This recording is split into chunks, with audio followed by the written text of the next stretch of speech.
Bonjour à tous et à toutes, bienvenue sur ma chaîne Sandara 555. Je suis Sandra, médium humaniste, praticienne holistique. Je vous rappelle que si vous souhaitez un rendez-vous avec moi en privé, vous avez deux types de consultations, 30 minutes à 30 euros, 1 heure à 60 euros, le tout règlement à l'avance, que ce soit par PayPal, par chèque ou par virement. Donc n'hésitez pas à vous prendre à l'avance pour vos rendez-vous. Et puis, parfois, je peux même les placer le samedi, donc n'hésitez pas à me demander.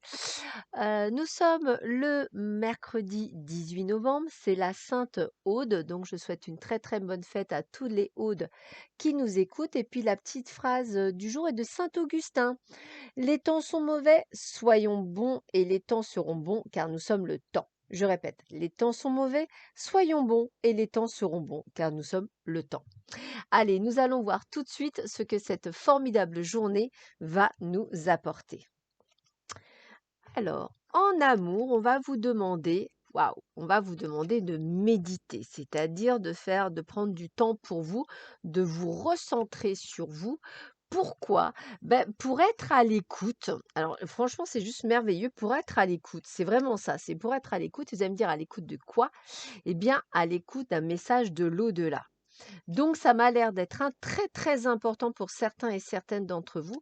Peut-être allez-vous recevoir un message de vos guides, de vos anges, d'une personne disparue, mais n'hésitez pas effectivement cette journée du mercredi 18 novembre de prendre le temps, c'est-à-dire 20 minutes, de vous isoler, de vous mettre dans une condition d'ambiance, allongé ou assis, c'est à vous de voir. N'hésitez pas à prendre une méditation guidée si nécessaire pour avoir un contact. N'hésitez pas à mettre de l'encens, de l'huile essentielle, d'avoir bien chaud, de vous mettre une couverture, d'écouter de la musique douce si vous préférez au lieu d'une méditation guidée. Voilà, essayez et tentez effectivement de rentrer en contact. Il y a un message qui vous sera délivré. On continue. On vous parle d'innocence, d'innocence. Prenez le temps de jouer, prenez le soin de votre enfant intérieur, vivez avec l'émerveillement d'un enfant, gardez cette jeunesse, quel que soit l'âge que vous avez, hein, cette innocence, cet état de joie permanente que l'on peut avoir. N'hésitez pas à le garder, de prendre conscience également, hein, vivez le moment présent, soyez conscient de vos pensées. Accueillez les signes de soutien de vos guides, ils sont là, près de vous, pour accueillir tout ce que vous avez à accueillir. Et puis on est dans la célébration. L'issue sera positive par rapport à une situation actuelle. Célébrez votre succès, savourez ce que vous avez accompli. Donc peut-être un job qui se trouve, peut-être la signature de quelque chose, peut-être le message que vous attendiez tant, ou peut-être simplement une rentrée d'argent qui se fait enfin appel à vous, ou pourquoi pas la réussite par rapport à un procès ou par rapport à une démarche que vous avez faite auprès de l'administration. En tous les cas, aujourd'hui, c'est couronné de succès.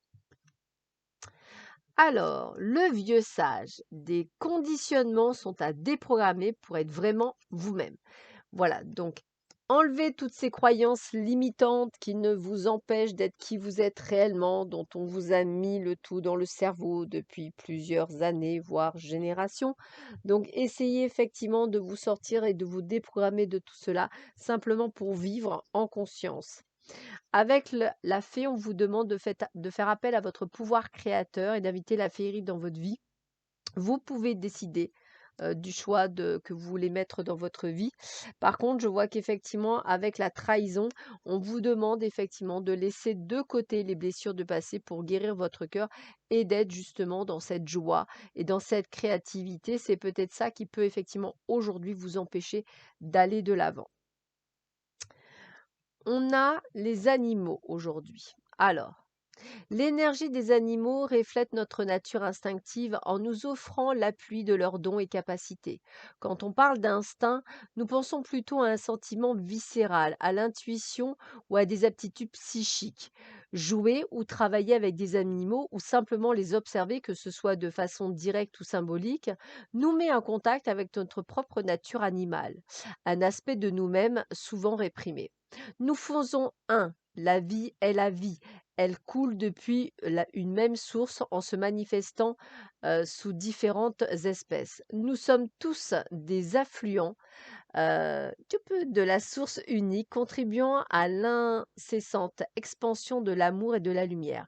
Chacun dans l'expérience de son propre chemin pour connaître la vie sous des formes nouvelles et variées. Une fois que vous ressentez le caractère unique de votre être et que vous éprouvez de l'amour, il devient facile de communiquer avec toutes les formes de vie en étant sensible à leur originalité au lieu d'essayer de le faire à travers vos opinions, valeurs ou conclusions personnelles. Les animaux sont pleinement dans l'instant présent. Ils nous rappellent avec douceur de nous adapter parfaitement à chaque situation. On est alors dans le courant de la vie et le chemin de moindre résistance se présente de lui-même. Alors, petite anecdote que je fais passer par rapport à la communication animale. Quand mon chat Pouchounou est décédé le 11 mai 2020 à la sortie du confinement, la veille, juste quelques jours avant qu'elle décède, pour la première fois, je ne savais pas que je ne pouvais faire de la communication animale. La première fois, elle m'a appelée en pleine nuit en me disant: «Écoute, j'ai fait pipi sur moi, est-ce que tu pourrais me nettoyer, me laver?» Ce que je me suis exécutée, sans problème à 2 heures du matin. Et le dernier message a été juste avant qu'elle parte en me disant, «Arrête de me tenir la patte», puisqu'effectivement je suis guérisseuse également. Parce qu'elle me dit: «Tu m'empêches de partir et il est l'heure que je parte». Voilà, et ce jour-là, j'ai su que je pouvais faire de la communication animale. Donc j'aide mes proches quand il y a un souci, de savoir comment se portent leurs animaux lors d'une maladie. Mais voilà, et je me suis reconnectée et c'est vrai que ce message est vraiment, juste extraordinaire. Et j'ai une tendre pensée pour mon petit Pouchounou qui est parti, et je la remercie d'ailleurs de transmettre ce message, qui, j'espère, pourra, peut-être à vous aussi vous servir et y croire. On continue. La sirène de l'étang aux carpes, redécouvrez votre individualité, votre moi dragon. Alors effectivement, nous avons également comme guide des dragons, il faut le savoir. Nous avons des dragons qui sont là pour nous aider dans notre développement. Et c'est vraiment de redécouvrir cette individualité. Qui on est? Qui sommes-nous? Quelle est notre mission de vie? Qui sommes-nous réellement? À travers cette société où nous sommes peut-être parfois dans une matrice, on a peut-être du mal parfois à se découvrir, à savoir réellement qui on est. Nous sommes façonnés et là, on vous demande de vous redécouvrir votre individualité. Ça, c'est important. Alors, on continue avec une carte des mondes oniriques. Quel est le message pour vous?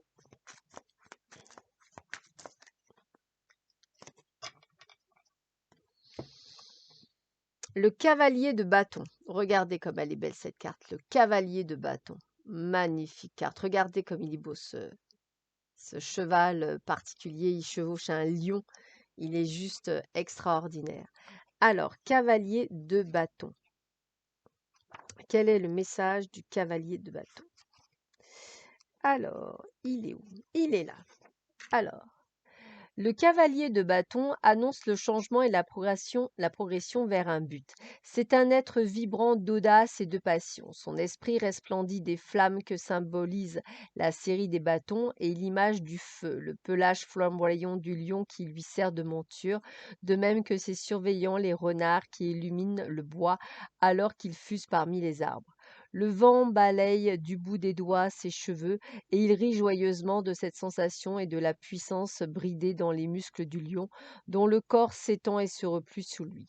Ce cavalier accomplit un périple d'aventure. L'excitation flotte dans son sillage sans forcément qu'il le souhaite. Sa présence suscite invariablement rivalité et conflit, peut-être à cause de son impudence, de son assurance, de sa confiance en soi. Sa nature agressive est pour certains un signe de suffisance et d'impétuosité. Il a le cœur ardent du lion et l'intelligence vive des renards, mais la sagesse lui fait parfois défaut. Il cavade imprudemment de par le monde, bondit du haut des falaises, dessinant des arcs bénéfiques jusqu'à destination. Quelle vision extraordinaire que de voir incarner en lui la figure du héros, le destin, la foi et la pureté de son but embrasse son regard. Aussi ne voit-il pas toujours les fleurs qui piquetinent sur sa route, fonçant tête baissée au devant, Prudence, ne laissez pas la nature sanguine et l'énergie ardente de ce cavalier être source de discorde et de perturbation. Donc ne soyez pas non plus dans le trop, essayez de trouver une justesse, ce qui est important. Petit mot de Guy de Maupassant, nos yeux, nos oreilles, notre odorat, notre goût différent créent autant de vérité qu'il y a d'hommes sur la terre.